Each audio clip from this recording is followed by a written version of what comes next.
Comme tous les ans, quand on arrive dans cette période de l'année, on a une tonne d'infos sur les iPhones qui arrivent en septembre à cause des différentes fuites qui ont coulé tout au long de l'année et évidemment des fournisseurs d'Apple qui balancent des infos de façon consciente ou inconsciente, comme par exemple les dimensions des nouveaux produits d'Apple ou même les nouveaux contrats avec la marque. Et c'est pourquoi aujourd'hui, on va parler de tout ce qu'on sait sur les nouveaux iPhone 16 et même de ce qu'on sait par rapport aux iPhone SE qui arrivent très prochainement. Déjà, première chose, les iPhone 16 devraient avoir énormément de nouveautés en termes de design. Déjà, comme vous pouvez le voir sur les rendus, on a des caméras qui sont empilées, ce qui permettra comme ça de filmer en vidéo spatiale avec les iPhone 16, mais ça on en parlera juste après. On a également des nouvelles options de couleurs. Alors déjà, les iPhone 15 avaient d'excellentes couleurs et des trucs assez différents, mais les iPhone 16 devraient continuer dans cette dynamique-là. Pour ce qui est des matériaux et des bordures, on devrait garder les mêmes bords arrondis et des matériaux similaires au modèle précédent, parce que globalement, ça rend très bien et tout le monde en est très content. Et pour ce qui est des versions Pro, on ne devrait pas avoir de grands changements par rapport aux autres iPhone Pro des dernières années. Je crois qu'on est sur le même design depuis 2019 si je me trompe pas. Mais par contre, on devrait avoir à l'avant du changement, notamment des bordures qui seraient encore plus fines. Alors ce qu'il faut savoir, c'est que les iPhone 15 Pro ont déjà des bordures fines, mais là, ça devrait être encore mieux. Et pour ce qui est des matériaux, on devrait rester sur du titane, mais cette fois-ci, il serait réfléchissant, ce qui permettrait d'avoir un rendu encore plus brillant. Et en plus de ça, on devrait avoir une nouvelle couleur, un or rose qui risque de faire un carton parce que pour le coup, je le trouve très sympa d'après les pré-rendus. La petite nouveauté de l'iPhone 16 Pro en termes de design, ça serait un petit bouton qui serait juste ici et qui permettrait comme ça de le transformer en téléphone un peu hybride pour la photo et la vidéo. Et là, pour le coup, rien que le fait de simuler qu'il y a un bouton ici sur mon iPhone 15 Pro, je trouve que ça a tellement de sens et je trouve ça tellement pratique vu qu'il est vraiment dédié photo et vidéo. Donc à ce niveau-là, on est preneur. Mais avant qu'on avance sur cette vidéo sur les iPhone 16, il faut que je vous dise qu'elle est sponsorisée par UPDF, qui est littéralement le couteau suisse des éditeurs PDF. Pour faire simple, j'utilise ce logiciel pour éditer du texte depuis n'importe quel produit, que ce soit mon iPhone, mon Mac, mon iPad ou un PC. J'utilise aussi tout ce qui est reconnaissance de texte dans les documents scannés, histoire d'avoir comme ça accès à toutes les informations et pouvoir faire des copier-coller super rapidement. J'utilise aussi tout ce qui est compression des fichiers et organisation des documents, histoire d'avoir tout le temps ma comptabilité bien gérée. Et si je veux, je peux même mettre des mots de passe pour sécuriser certains de mes documents les plus importants, sans parler de toute la partie interaction avec les PDF, que ce soit les annotations, le surlignage, le soulignage.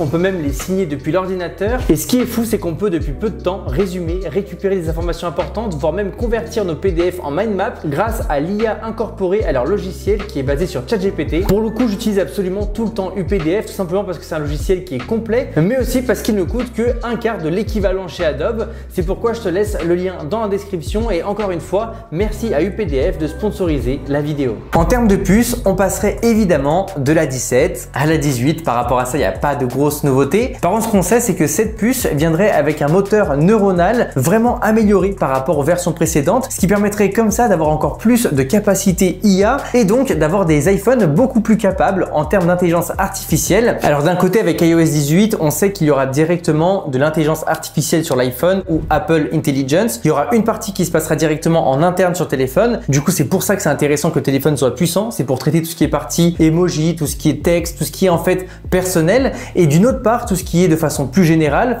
on pourra utiliser ChatGPT qui travaillera directement avec le téléphone. Et je pense que ces iPhone 16 vont pas avoir d'énormes différences en termes de performance, etc. Mais par contre, en termes d'IA, ça va être beaucoup plus complet et c'est ce qui donnera vraiment envie de les acheter parce que finalement, un iPhone capable de faire encore plus d'IA que les autres, bah, c'est toujours excellent. Par contre, ce qu'on sait par rapport à la puce A18, c'est qu'elle sera disponible sur 5 modèles et d'après les rumeurs, ça serait donc l'iPhone 16 et 16 Plus, l'iPhone 15 Pro et 15 Pro Max et l'iPhone SE de 4e génération. Ce qu'il faut savoir, c'est que l'iPhone SE 4 est prévu pour le printemps 2025. Il y a des rumeurs qui disent qu'il sortira peut-être avec les nouveaux iPhones, mais dans tous les cas, ce qu'on sait, c'est qu'il sera doté de la puce A18 pour avoir toutes les fonctions IA et surtout, il aura un design d'iPhone 14, donc avec des encoches et des bords plats et ça permettra comme ça à Apple de faire sa transition vers les ports USB-C et comme ça, on n'aura plus d'iPhone Lightning au catalogue. Bref, on est toujours preneur et surtout qu'aujourd'hui, si on veut un iPhone pas trop cher, il faut forcément prendre un iPhone 12 qui est plus du tout sur le marché et il faut aller le chercher sur des revendeurs ou en reconditionné ou d'occasion. Et là, ça sera l'opportunité parfaite pour nous de prendre un téléphone moins cher, mais malgré tout très complet. En termes de nouveautés et de grosses nouveautés, on attend un MagSafe 2.0. À savoir que MagSafe n'a pas bougé depuis sa sortie et l'idée, c'est de faire un redesign qui serait plus mince, plus petit, avec beaucoup plus de force et qui permettrait comme ça de maintenir quelque chose de plus agréable pour Apple. À savoir que qui dit plus d'espace dit plus grosse batterie. On parle d'une dévolution réduction entre 5 à 10% en termes de taille de batterie. Et en plus de ça, ça permettra aux iPhones de grande taille, donc les Plus et les Max, de profiter de l'optimisation de la puce à 18 et en plus d'une plus grande batterie pour avoir des monstres en termes d'autonomie. Ce qu'il faut savoir, c'est que l'Europe est en train de pousser pour que les batteries soient plus facilement remplaçables d'ici 2027 et on sait que Apple sera en train de préparer cette nouvelle batterie pour qu'elle soit justement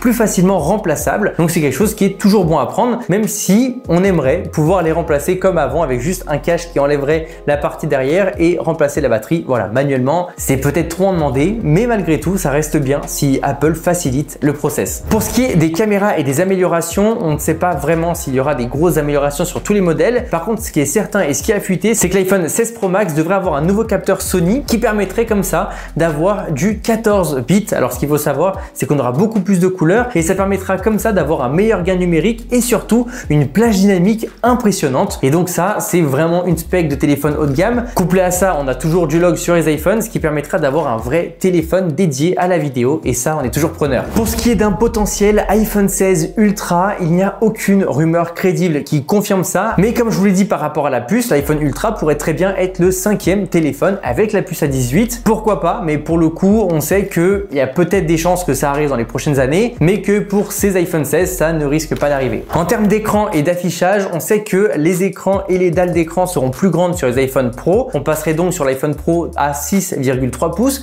et sur le Pro Max à 6,9 pouces, tout en gardant la même taille. Alors ce qu'il faut voir, c'est que les bordures des iPhone 15 Pro Max sont déjà extrêmement fines et j'ai du mal à voir comment ils vont faire encore mieux que ça, mais bon, peut-être que c'est possible, donc j'ai hâte de voir ça. Et pour ce qui est des dalles, on passerait toujours sur des dalles Samsung, mais ce qui est intéressant, c'est que ces dalles-là seraient plus lumineuses. On aurait donc 1200 nits au lieu de 1000 nits, ce qui représente comme ça une amélioration de 20%. Autre chose intéressante et que beaucoup de gens attendent, c'est la Wi-Fi 7. Alors la Wi-Fi 7 permet d'avoir une meilleure connexion, beaucoup plus efficace, une latence réduite et une prise en charge de plusieurs appareils simultanément. Il y a beaucoup de gens qui l'attendent et ça devrait arriver sur les iPhone 16 après les dernières rumeurs. Pour ce qui est des fonctionnalités supplémentaires, on sait que iOS 18 est basé sur l'IA et veut vraiment tout faire par rapport à ça. On ne sait pas encore quand Apple Intelligence sera disponible sur le marché en France, mais pour le coup, on sait qu'Apple sera en train de tout donner pour que l'iPhone 16 soit justement encore plus orienté IA, ce qui globalement est une bonne chose et améliore notre expérience avec le téléphone. Et l'autre gros sujet pour Apple et l'iPhone 16, c'est l'amélioration de la domotique et de la connectivité. Il y a de plus en plus de produits connectés à la maison et l'idée, c'est que l'IA nous permet d'avoir une maison beaucoup plus intelligente et de paramétrer comme ça beaucoup plus facilement nos produits et d'interagir avec eux de façon plus simple. Donc c'est aussi des fonctions qu'on attend et on sait qu'Apple est en train de travailler dessus. Du coup, c'est vrai que la série d'iPhone 16 vient finalement avec un objectif d'introduire un nombre de différentes fonctions IA, encore une fois, qu'on a déjà présenté avec iOS 18 et peut-être même de nouvelles fonctionnalités. Pour ceux qui sont intéressés, j'ai déjà fait une vidéo sur la nouvelle mise à jour de l'iPhone, donc je vous laisse aller la voir. Mais c'est vrai que c'est super intéressant de penser qu'on va avoir des meilleures autonomies, meilleures performances, meilleures photos et vidéos et même un nouveau design avec en plus de ça une porte d'entrée vers un lancement d'iPhone SE 4. Je pense que cette keynote s'annonce assez incroyable et je compte bien évidemment en parler avant que ça arrive.